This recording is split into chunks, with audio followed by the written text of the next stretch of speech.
نحمده ونصلي على رسوله الكريم اما بعد فاعوذ بالله من الشيطان الرجيم بسم الله الرحمن الرحيم فلما دخلوا عليه قالوا يا ايها العزيز مسنا واهلنا الضر وجئنا ببضاعة مزجاة فأوف لنا الكيل وتصدق علينا ان الله يجزي المتصدقين قال هل علمتم ما فعلتم بيوسف واخيه اذ انتم جاهلون قالوا أئنك لأنت يوسف قال أنا يوسف وهذا أخي قد من الله علينا إنه من يتق ويصبر فإن الله لا يضيع أجر المحسنين قالوا تالله لقد آثرك الله علينا وإن كنا لخاطئين قال لا تثريب عليكم اليوم يغفر الله لكم وهو أرحم الراحمين صدق الله العظيم۔ گزشتہ آیات مبارکہ میں ہم نے پڑھا تھا کہ حضرت یعقوب علیہ السلام نے اپنے بیٹوں کو کہا کہ تم جاؤ اور یوسف کو اور بنیامین دونوں کو تلاش کرو اور ان کو لے آؤ۔ چنانچہ ان کے پاس وہ غلہ بھی ختم تھا، تو اسی غلہ لینے کے بہانے انہوں نے کہا کہ ہم عزیز مصر کے پاس جاتے ہیں اور اس کو ہم غلے کی درخواست بھی کریں گے اور ساتھ اس کی کوئی خوشامد بھی کر دیں گے، تعریفی کلمات بھی کہہ دیں گے، اور جب اس کا دل نرم ہو جائے گا ماحول کو دیکھ کر مزاج کے مطابق ہم اس کو کہیں گے کہ بنیامین ہمیں واپس کر دے، والد صاحب پریشان ہیں۔ تو بنیامین کا تو پتہ ہے کہ وہ بادشاہ عزیز مصر کے پاس ہے، وہ مل جائے گا تو پھر یوسف کو بھی بعد میں تلاش کر لیں۔ چنانچہ وہ بھائی اپنے شہر کنعان سے چلے ہیں اور مصر پہنچے ہیں، حضرت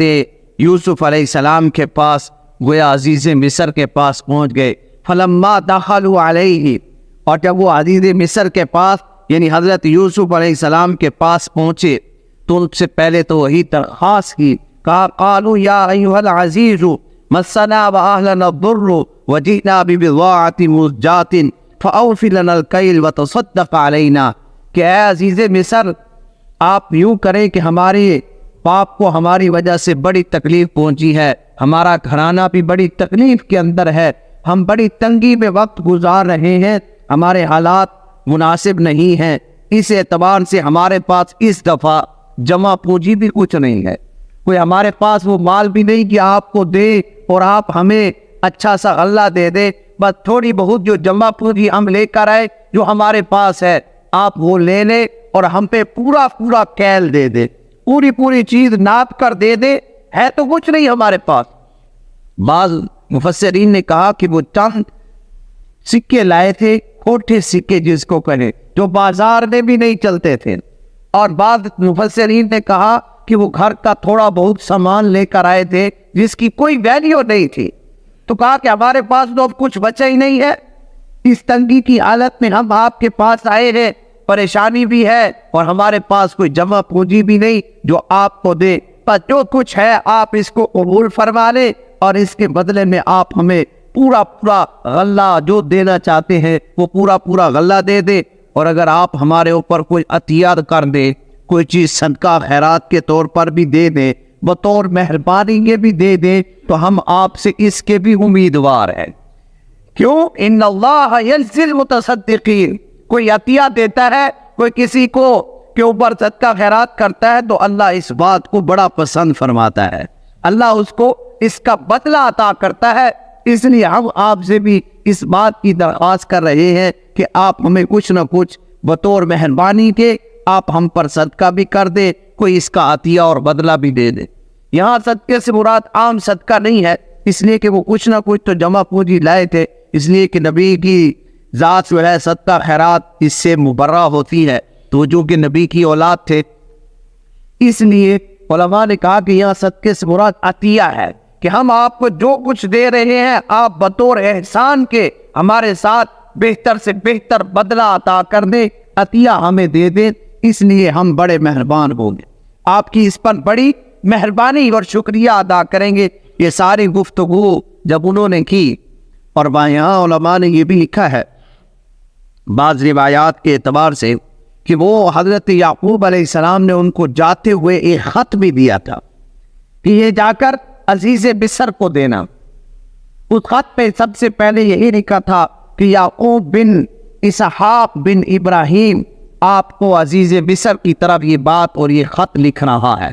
کہ یعقوب جو بیٹے اسحاق کے ہیں اور ان کے دادا ابراہیم ہے، اور اس میں ان باتوں کا تذکرہ کیا کہ ان کے آباء و اجداد کو بھی تکلیفیں ایسے اٹھانی پڑی، خصوصاً حضرت ابراہیم کو آگ میں ڈالا گیا، یہ ساری آزمائشیں، اور اپنا بھی تذکرہ کیا کہ اب میں اپنے بیٹوں کے غم میں رو رہا ہوں اور رو رو کر میری آنکھیں بھی چلی گئی ہیں، اور اب میری یہ حالت ہے، اس لیے اگر آپ مہربانی کر دیں کہ اس لیے کہ نبی کی اولاد چوری نہیں کیا کرتی، نبی کی اولاد چوری نہیں کیا کرتی، اس لیے بنیامین نے چوری نہیں کی ہے، اس لیے مہربانی ہوگی کہ آپ بنیامین کو آزاد کر کے میرے پاس دے دیں۔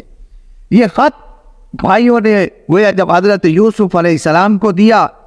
تو حضرت یوسف علیہ السلام کو تو کانپنے لگ گئے کہ باپ کا خط تھا اور اس قدر رقت آمیز تھا، اور اس پر حضرت یوسف علیہ السلام پر یہ بات واضح ہو گئی کہ واقعی حالات بہت زیادہ خراب ہیں، کہ ہمارے ساتھ ہماری وجہ سے بڑے پریشان ہیں، اور یوں سمجھ لے کہ اب وہی خدا بندی بھی یہی چاہتی ہے، رب کی منشا بھی یہی ہے کہ اب یوسف اپنے باپ سے مل جائے۔ اصل تو یہی ہے کہ اب رب چاہتا ہے کہ یعقوب اور یوسف کی ملاقات ہو جائے، وہ جو آزمائش اور امتحان ہے اب بس ختم ہو جانا چاہیے، وہ اپنی انتہا کو پہنچ گیا، جو رب کی منشا تھی اب پوری ہو گئی ہے۔ چنانچہ حضرت یوسف علیہ السلام کے دل میں اللہ نے بات ڈال دی اور انہوں نے بات شروع کی، اور بھائیوں کو کہا کہ تم تو مجھ سے اچھائی کی امید رکھ رہے ہو، کیا تمہیں پتہ ہے؟ قال هل علمتم ما فعلتم بيوسف واخيه اذ انتم جاهلون، جب تم کچھ بھی نہیں جانتے تھے، جہالت میں تھی، اچھے اور برے کی تمہیں تمیز نہیں تھی، اس وقت تم نے یوسف کے ساتھ کیا کیا تھا اور اس کے بھائی کے ساتھ کیا کیا تھا؟ تمہیں اس معاملے کی کچھ خبر ہے؟ کچھ تمہیں یاد ہے؟ وہ وقت بھی یاد ہے کہ تم نے یوسف کے ساتھ کیا کیا تھا اور اس کے بھائی کے ساتھ؟ اذ انتم جاہلون، جب تمہیں نیکی اور اچھائی کی اور بری چیزوں کی کوئی بھی فرق سمجھ نہیں تھا، کہ تم اچھائی اور برائی کا سمجھ نہیں رکھتے تھے، جہالت میں پڑے ہوئے تھے، تم نے یوسف کے ساتھ کیا کیا تھا تمہیں کچھ پتہ ہے؟ جب انہوں نے یہ بات سنی، یہ اس کو کیسے پتہ چل گیا کہ یہ یوسف کے ساتھ ہم نے ایسی زیادتی کی ہے؟ اسے غور سے دیکھنے تو کہتے قالوا اِنَّكَ لَأَنْتَ یوسف، سارے مل کر آپ تو یوسف نہیں ہیں، ایسے غور جب کیا۔ بعض علماء نے کہا کہ جب وہ ایسے غور سے دیکھ رہے تو حضرت یوسف علیہ السلام مسکرانے لگ گئے، ہنسنے لگ گئے، تو سامنے ان کے دانت میں کچھ جیسے ٹوٹا ہوا ایسا تھا، علامت اور نشانی تھی، وہ دانت نظر آ گیا اور وہ پہچان گئے کہ یہی یوسف ہے۔ اور بعض علماء نے کہا کہ اس سے پہلے حضرت یوسف علیہ السلام جب بھائیوں سے گفتگو کرتے تھے تو سامنے سے کوئی حجاب اور پردہ ہوتا تھا، جیسے بادشاہ ہے کہ عمرا سے نیچے سے نچلے طبقے اور سے گفتگو کر رہا ہے، درمیان میں کوئی آٹھ ہلکا سا پردہ ہو جس سے بات سمجھ نہیں آتی کہ آگے بولنے والا کون ہے، آواز تو سمجھ آتی ہے لیکن شکل و صورت سمجھ۔ اس وقت حضرت یوسف نے وہ پردہ ہٹا دیا تو بھائی دیکھ کر پہچان گئے کہ یہ تو یوسف ہے۔ اور بعض علماء نے کہا کہ حضرت یوسف علیہ السلام کی پیشانی پر ایک تل تھا، نشان تھا، وہ تل یعقوب علیہ السلام کی پیشانی پر بھی تھا، حضرت اسحاق علیہ السلام کی پیشانی پر بھی تھا، اور حضرت سارہ علیہ السلام کی پیشانی پر بھی تھا۔ وہ خاندانی نشان تھا جو حضرت یوسف کے ماتھے پر تھا۔ جب انہوں نے اپنا تاج ہٹایا تو وہ یوسف علیہ السلام کا وہ نشان نظر آ گیا، تو انہوں نے کہا قالوا اِنَّكَ لَأَنْتَ یوسف، کہا کہ کیا آپ تو یوسف نہیں ہے؟ بھائیوں نے کہا آپ تو یوسف نہیں ہے کیا؟ تو حضرت یوسف علیہ السلام نے اس وقت یہ بات ظاہر فرمائی اور فرمایا قال انا یوسف وہذا اخی، ہاں میں ہی یوسف ہوں اور یہ میرا بھائی ہے، یہ میرا بھائی بنیامین اور میں ہی تمہارا بھائی یوسف، ہم ہی دونوں ہیں جس کی تلاش میں تم نکلے ہو۔ اور یہ بات بھی یاد رکھنا قد من اللہ علینا، یہ ہم پر ہمارے رب کا بڑا احسان ہوا ہے، یہ ہمارا کوئی کمال نہیں ہے، ہمارے اوپر جو احسان ہے میرے رب کا ہے، جو اس نے کنویں سے کہا تم نے کنویں میں ڈالا تھا، اس نے کنویں سے اٹھا کر ہمیں عزیز مصر بنا دیا، کنویں سے اٹھا کر اس نے تخت پر بٹھا دیا ہے، کنویں سے اٹھا کر اس نے بادشاہت عطا کر دی ہے، تم نے کس حالت میں چھوڑا تھا، رب نے اس حالت میں پہنچا دیا ہے۔ یہ اسی رب کا احسان ہے۔ اس لیے جب انسان کو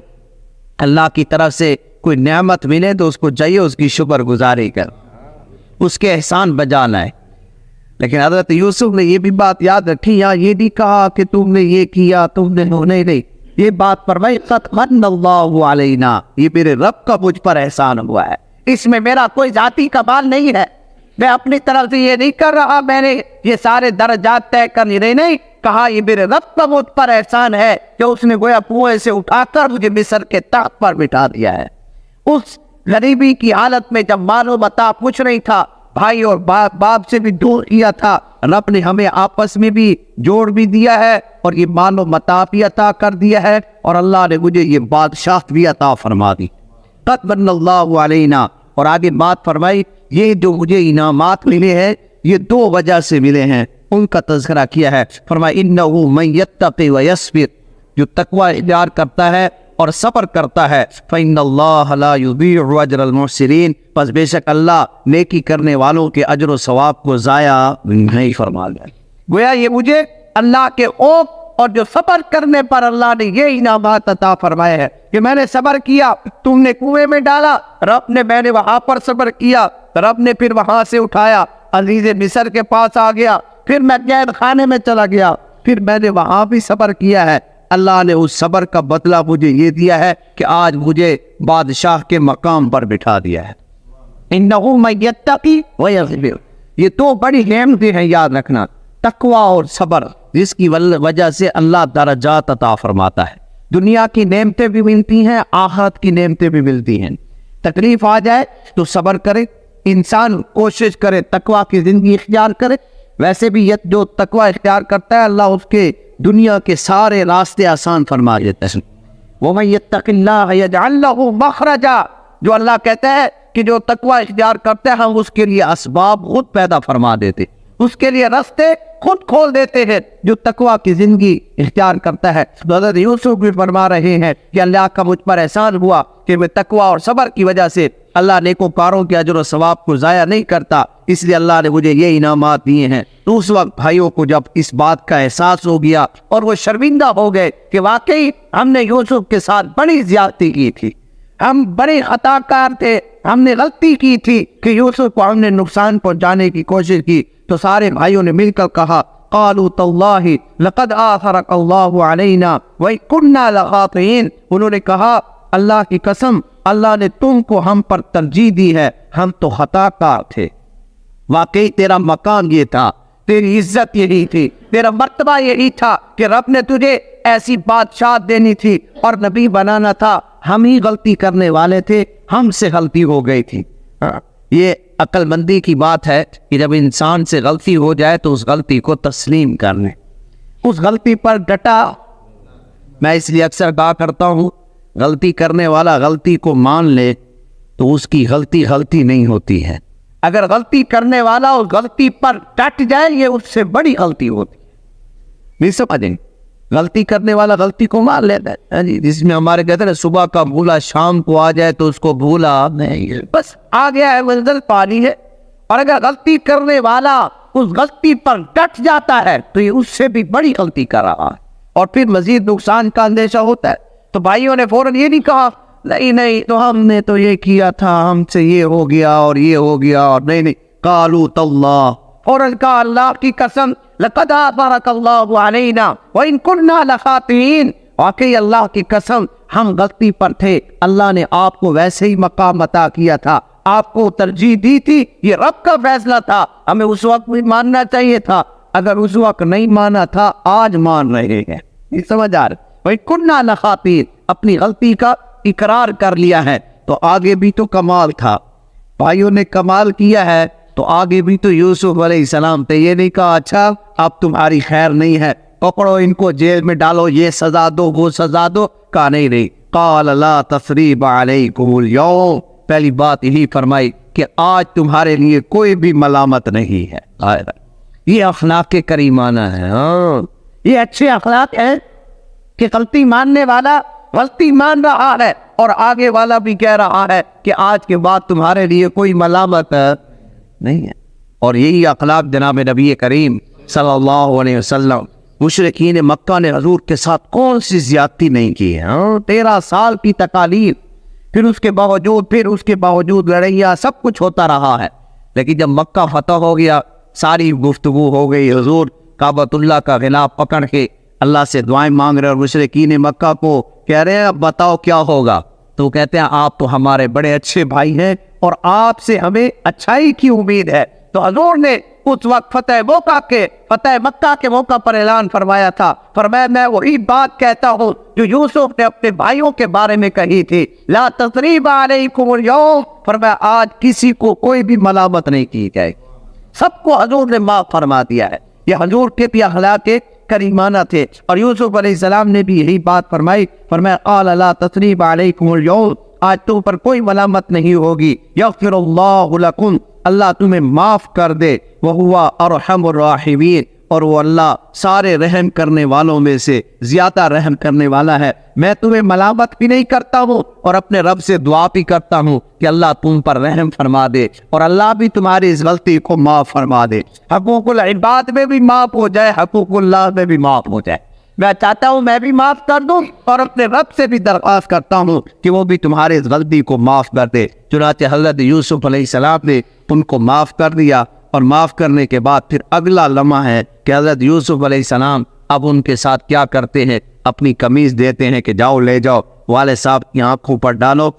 بنائی جا چکی ہے وہ واپس آ جائے گی، پھر ان کو بھی لے آنا، سارے گھر والوں کو بھی لے آنا، اب جدائی نہیں رہے گی، اب اکٹھے رہیں گے۔ انشاءاللہ آئندہ درس پر عرض کریں گے۔ وآخر دعوانا الحمدللہ رب العالمین۔